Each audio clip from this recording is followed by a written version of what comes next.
Legionary. This video is the compendium of the third book of the Caesars de Bello Gallico.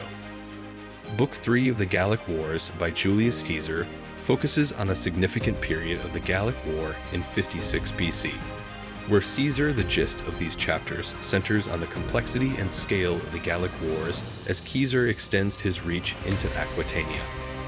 The Aquitani tribes, leveraging their knowledge of the local terrain and their fortified positions in cities like Toulouse and Carcassonne, resist the Roman forces with determination.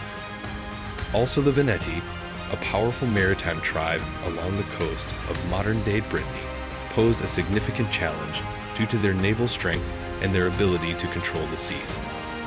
Caesar's legions faced some of the most formidable opponents in Gaul.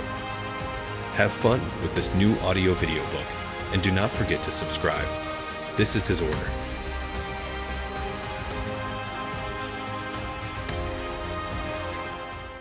Before we begin with the next Caesar's adventure against the Gauls, don't forget to subscribe. Let us begin. While Caesar was setting out for Italy, he sent Servius Galba with the 12th Legion and part of the cavalry to the Nantuates, Veragri, and Seduni, who lived from the borders of the Allobroges, Lake Geneva, and the Rhone River up to the highest Alps. The reason for sending him was that he wanted to open up the route through the Alps, which merchants had been accustomed to travel with great danger and heavy tolls. He allowed Galba, if he deemed it necessary, to station the legion for wintering in those places. After several successful battles and the capture of many of their forts, with envoys sent to him from all sides, hostages given, and peace made, Galba decided to station 2 cohorts among the Nantuates and to winter himself with the remaining cohorts of the legion in the village of the Veragri called Octodorus. This village was situated in a small valley enclosed by very high mountains. Since the village was divided into 2 parts by a river, he granted one part to the Gauls for wintering and assigned the other, which was left vacant, to the cohorts. He fortified the place with a wall and a ditch. After several days of wintering had passed, and he had ordered grain to be brought there, he was suddenly informed by scouts that all the Gauls from the part of the village he had given them had left at night, and that the mountains overlooking the valley were held by a large force of Seduni and Veragri. This happened for several reasons, leading the Gauls to suddenly decide to renew the war and attack the legion.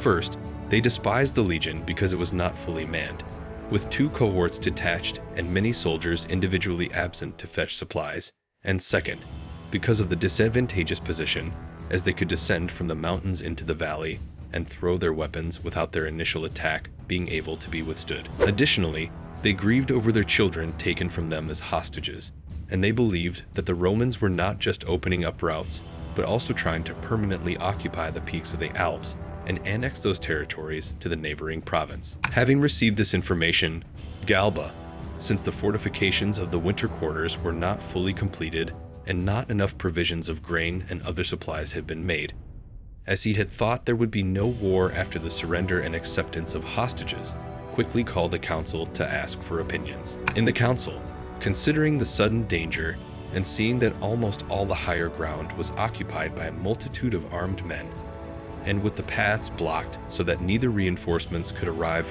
nor supplies be brought in, some opinions were expressed to abandon the baggage and break out using the same routes by which they had come to seek safety. However, the majority decided to reserve this plan for the last resort and to try to hold the camp and see the outcome of events. After a short interval, scarcely giving time for arranging and executing their plans, the enemy, at a given signal, rushed down from all sides and began to throw stones and spears at the rampart. At first, our men, with their strength intact, bravely defended and did not throw any weapon in vain from the higher ground. And whenever any part of the camp seemed stripped of defenders and was being pressed, they would rush there and bring help. But they were being overpowered by the fact that, due to the duration of the battle, the enemy, worn out, would retreat from the fight while fresh forces replaced them. Our men, because of their small numbers, could do nothing about this, and not only was there no opportunity for a tired soldier to leave the fight, but even for a wounded man to leave his position and take a rest. When the battle had continued for more than 6 hours and our men were not only exhausted in strength, but also running out of weapons, and the enemy was pressing harder, starting to break through the rampart and fill the ditch, the situation reached a critical point. Publius Sextius Baculus, a first-rank centurion, whom we mentioned as having been wounded in the battle with the Nervi, and Gaius Volusinus, a military tribune, a man of great strategic skill and bravery, ran to Galba and told him that there was only one hope of safety left: to make a sortie and try a final attempt at relief. So, after calling the centurions together, he quickly informed the soldiers to cease fighting for a short while, only to catch the thrown weapons and recover from their exertion. Then, at the given signal, they were to break out of the camp and place all their hope of safety in their valor. They did as ordered, and suddenly, breaking out from all the gates, they left the enemy no opportunity to see what was happening or to rally themselves. Thus, the situation changed, and those who had come in hopes of capturing the camp were surrounded and intercepted from all sides. Of the more than 30,000 barbarians who had come to the camp, more than a third were killed, and the rest, terrified, were driven into flight and not even allowed to stop in the higher places. Thus, with all the enemy forces routed and stripped of their weapons, they retreated within their fortifications. After this battle, since Galba did not wish to test his luck further and had originally come with a different plan for wintering, seeing that things had turned out differently, and especially moved by the lack of grain and supplies, the next day he burned all the buildings of the village and hastened back to the province. With no enemy obstructing or delaying their march, he led the legions safely to the Nantuates and then to the Allobroges, where he spent the winter. After these events, when Caesar believed that Gaul was pacified for all practical purposes, with the Belgae subdued, the Germans driven out, and the Seduni in the Alps defeated, and having set out for Illyricum at the onset of winter, because he wanted to visit and become acquainted with those nations and regions, a sudden war broke out in Gaul. The cause of this war was as follows. The young Publius Crassus was wintering with the 7th Legion near the ocean in the territory of the Andes. Since there was a shortage of grain in those areas, he sent several prefects and military tribunes to neighboring states to procure grain. Among these, Titus Tarasidius was sent to the Asuvi, Marcus Trebius Gallus to the Coriosolites, and Quintus Villanius, along with Titus Stilius, to the Veneti. The Veneti hold far the greatest authority among all the maritime states in that region because they possess many ships with which they regularly sail to Britain, surpass others in their knowledge and experience of nautical matters, and control all the neighboring tribes through their dominion over the limited number of ports scattered along a coast lashed by strong tides and high seas. They started by detaining Silius and Villanius, believing they could recover their hostages, which they had given to Crassus through them. Influenced by their example, their neighbors, as is often the case with the Gauls, suddenly and rashly decided on the same course of action. They detained Trebius and Tarasidius as well and quickly sent envoys through their chiefs to form a united front, agreeing to take no action except by common consent and to share the same fate. They also began to rouse the other states, urging them to prefer maintaining the freedom inherited from their ancestors over enduring Roman servitude. Quickly bringing all the coastal tribes to their side, they sent a common delegation to Publius Crassus, demanding the return of their hostages if he wanted to recover his men. Informed of these matters by Crassus, Caesar, who was further away, ordered warships to be built on the Loire River, which flows into the ocean, and he commanded that rowers be recruited from the province and sailors and pilots be gathered. With these preparations quickly carried out, he hastened to join the army as soon as the season permitted. Upon learning of Caesar's arrival, the Veneti and the other tribes, realizing the magnitude of their offense and detaining envoys who were considered sacred and inviolable by all nations, began to prepare for war and to gather the necessary supplies for their ships, hoping to take advantage of the favorable natural terrain. They knew that the land routes were cut off by estuaries, the navigation was hindered by the unfamiliarity of the region and the scarcity of ports, and that Caesar's army could not stay for long due to the lack of grain. Even if everything went against them, they believed their navy was superior, and they were confident that the Romans lacked the necessary ships and knowledge of the shallow waters, ports, and islands where the war would be fought. With these plans set, they fortified their towns, brought their grain from the fields into the towns, and gathered as many ships as possible in Venetia, where they believed Caesar would first wage war. They also enlisted allies from the Ossismi, Lexovi, Namnates, Ambiliadi, Morini, Diablent, and Menapii, and sought help from Britain, which is located across from these regions. If you, like me, are looking forward to see what is happening in the naval battle to come, don't forget to subscribe. See you in the next video. Before we begin with the naval battle against the Veneti, don't forget to subscribe.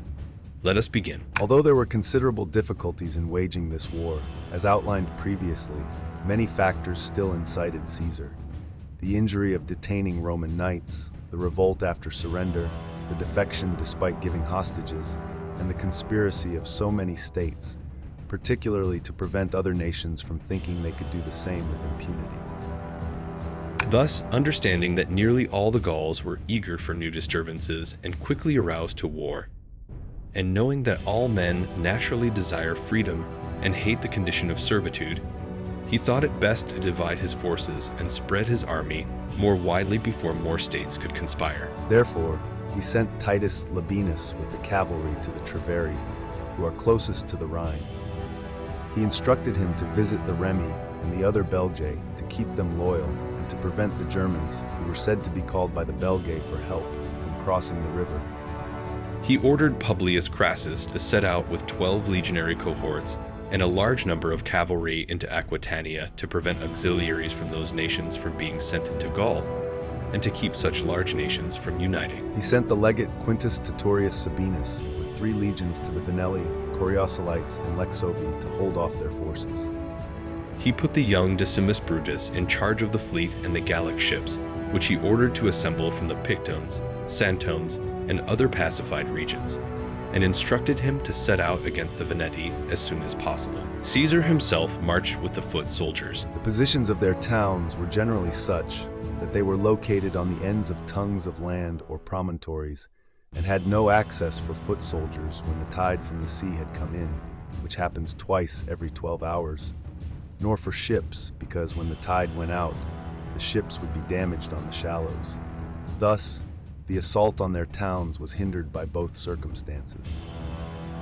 If they were overwhelmed by the scale of our works, such as embankments and piers extending into the sea, equal in height to the walls of the towns, and started to despair of their fortunes, they would bring all their possessions aboard their numerous ships, which they had in great abundance, and move to the nearest towns, using the same advantages of location to defend themselves there.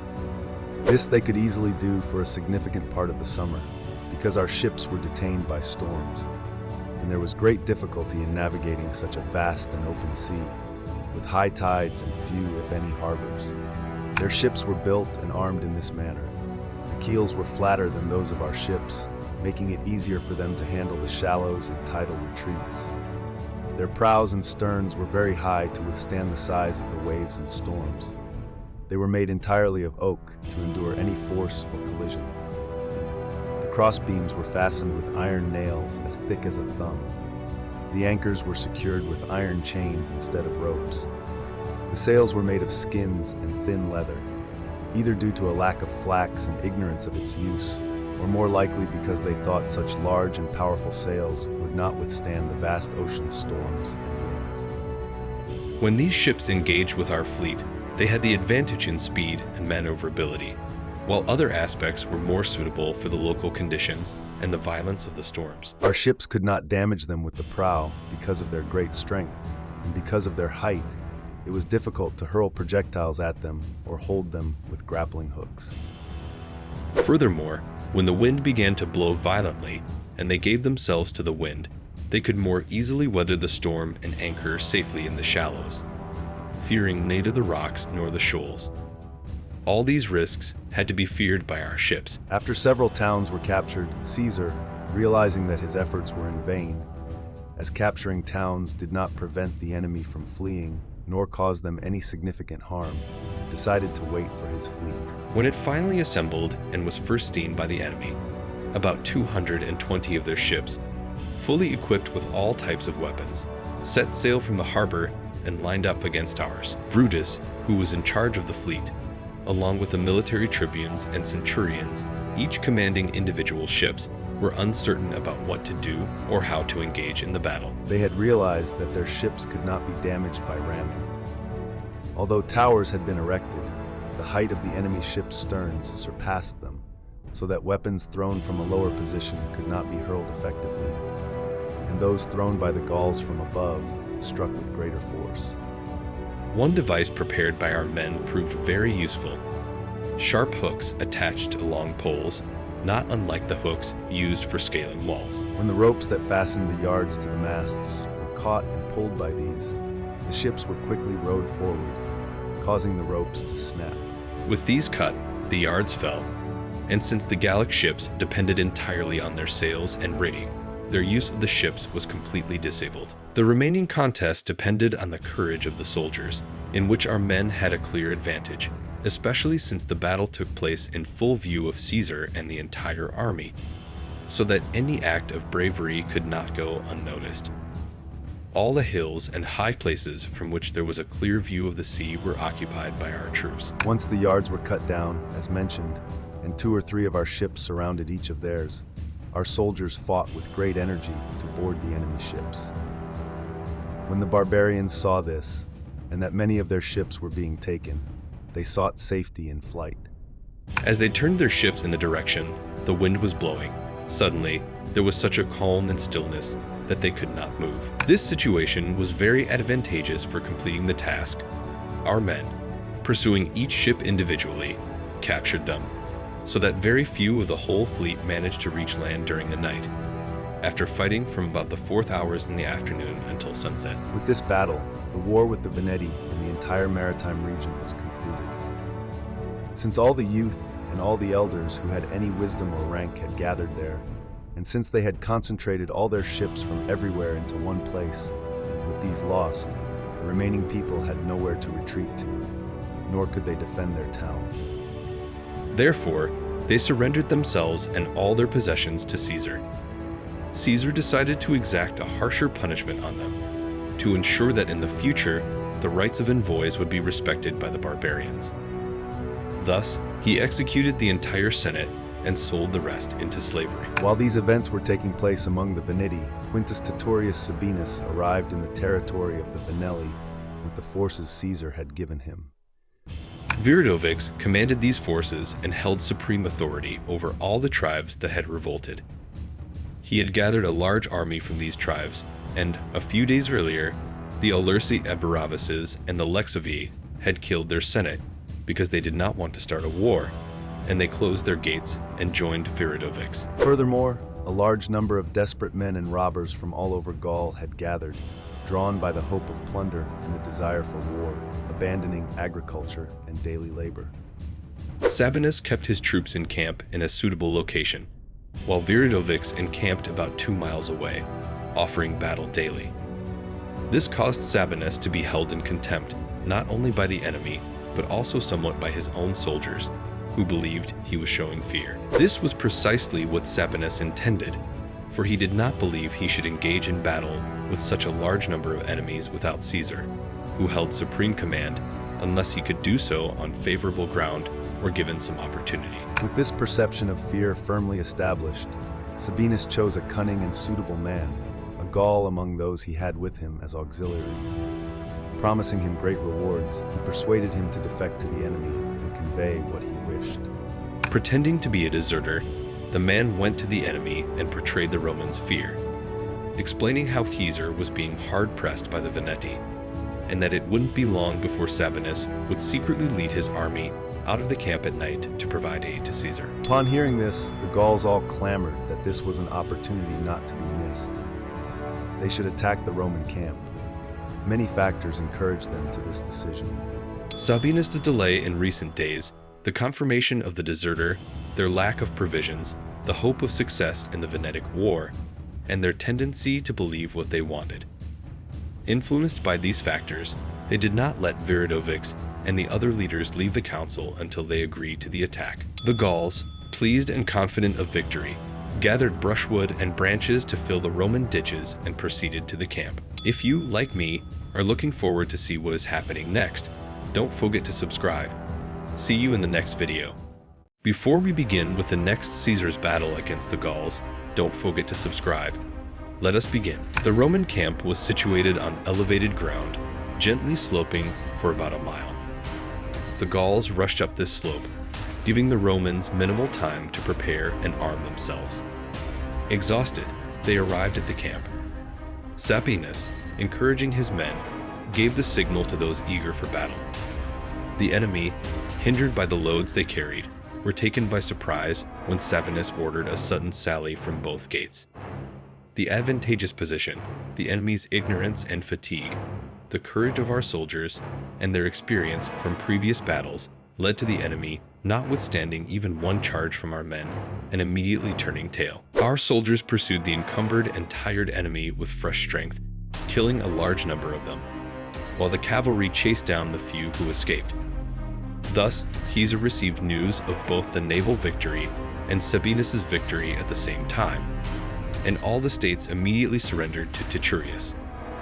For just as the Gauls are eager and prompt to undertake wars, so their spirits are weak and least resistant to enduring calamities. At about the same time, Publius Crassus, upon reaching Aquitania, which, as previously mentioned, is considered the third part of Gaul in terms of region size and population, understood that he had to wage war in a place where, a few years earlier, the legate Lucius Valerius Praeconinus had been defeated and killed, and from where the proconsul Lucius Manlius had fled after losing his baggage.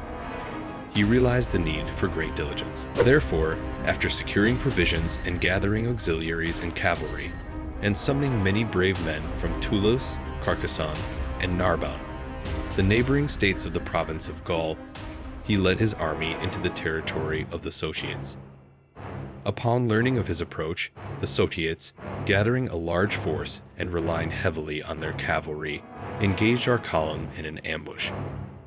First, they launched a cavalry battle, and when their cavalry was defeated and pursued by ours, they suddenly revealed their infantry forces, which they had hidden in a valley, and renewed the battle against our scattered troops. The battle was fought for a long time and fiercely, as the Sociates, relying on their previous victories, believed that the salvation of all Aquitania depended on their bravery.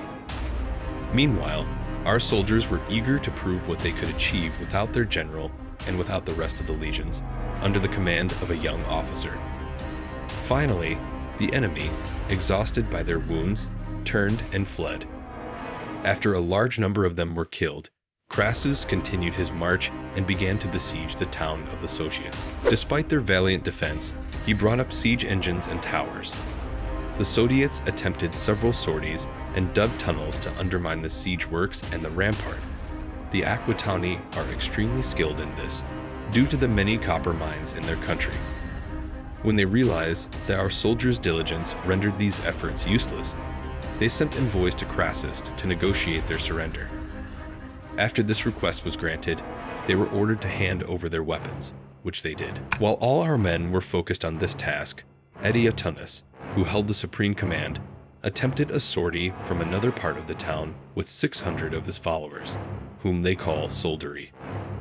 These men enjoy all the benefits of life with those to whom they have pledged their loyalty, and if anything violent happens to them, they either endure the same fate or commit suicide. There has never been, in living memory, anyone who, after the death of the one to whom he had devoted himself, refused to die. With these men, Adiatunus attempted to break through. However, the soldiers were quickly alerted by the shouting from that part of the fortification and rushed to arms, engaging in a fierce fight. Adiatunus, repulsed, managed to negotiate the same terms of surrender from Crassus as before. After receiving their weapons and hostages, Crassus marched into the territories of the Volcates and Tarusites. The barbarians were greatly alarmed because they had learned that a town fortified by both its natural location and by human hands had been captured in a few days after Crassus's arrival. They began to send envoys in all directions to form alliances, exchange hostages, and prepare their forces. They even sent envoys to those states of nearer Spain that were close to Aquitania, requesting leaders and reinforcements. When these arrived, they began to wage war with great confidence and a large number of men. They chose leaders who had been with Quintus Sertorius throughout all his years and were believed to have great military expertise. These leaders began to follow the Roman methods of seizing positions, fortifying camps, and cutting off our supplies. When Crassus realized this, he saw that his forces, due to their small number, could not easily be divided, that the enemy could both wander and block roads, and that sufficient protection could not be left for the camp, making it difficult to bring in supplies. The number of enemies increased daily. Crassus decided that he should not delay in engaging in battle. After bringing this matter before a council and finding that everyone agreed with him, he set the following day for the battle. At dawn, he brought out all his forces and formed a double battle line, placing the auxiliaries in the center. He awaited the enemy's move. Although the enemy, due to their great numbers, their previous military glory, and the small number of our troops, believed they could safely engage in battle, they thought it safer to cut off our supplies by blocking the roads and achieving victory without fighting. They believed that if the Romans began to retreat due to lack of supplies, they could attack them when they were vulnerable and burdened with baggage. This plan was approved by their leaders. Therefore, despite the Roman troops being drawn up for battle, they remained in their camp. Crassus, seeing this and knowing that his delay and perceived fear had made his soldiers more eager to fight, hearing their calls that they should not wait longer but attack the camp, urged his men and led them towards the enemy camp, to the great gratification of his own troops. There, some soldiers filled in the ditches, others threw a multitude of javelins to drive the defenders away from the rampart and fortifications, and the auxiliaries, whom Crassus did not trust much in battle, gave the appearance of fighting by supplying stones and javelins and bringing turf to the mound. Meanwhile, the enemy fought bravely and fearlessly, and their javelins from higher ground were not wasted.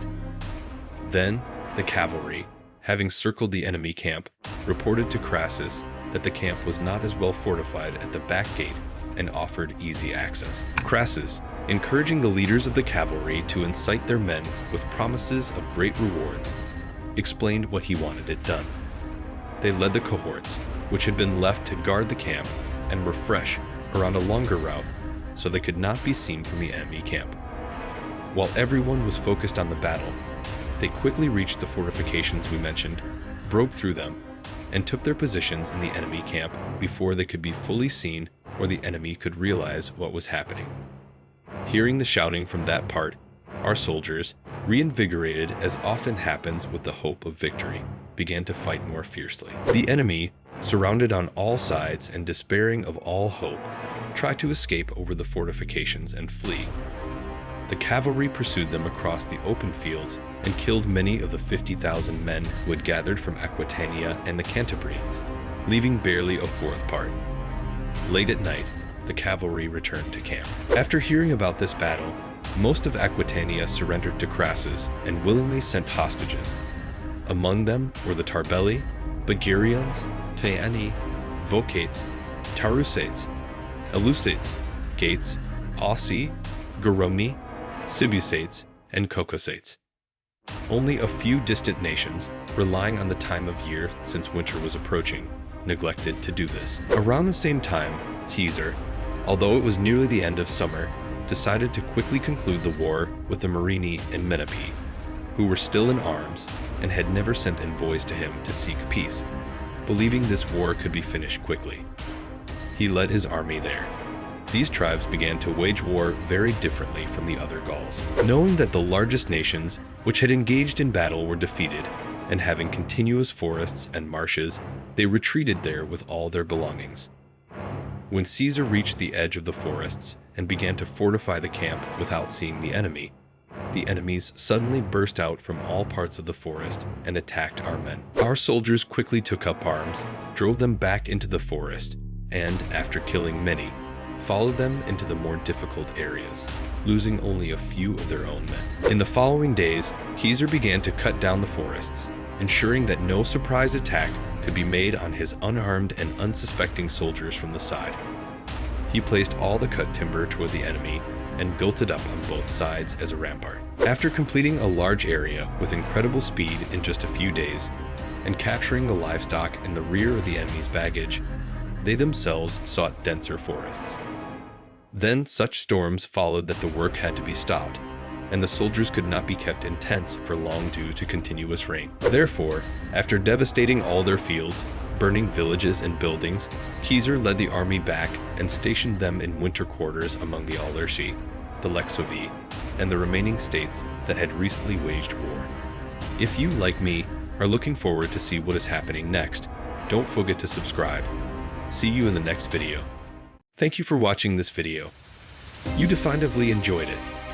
Therefore, leave a like, please. He'd assure you are looking forward to see the next compendium. Subscribe to the channel for more videos and more of Caesar's adventures. He will see you, Legionary.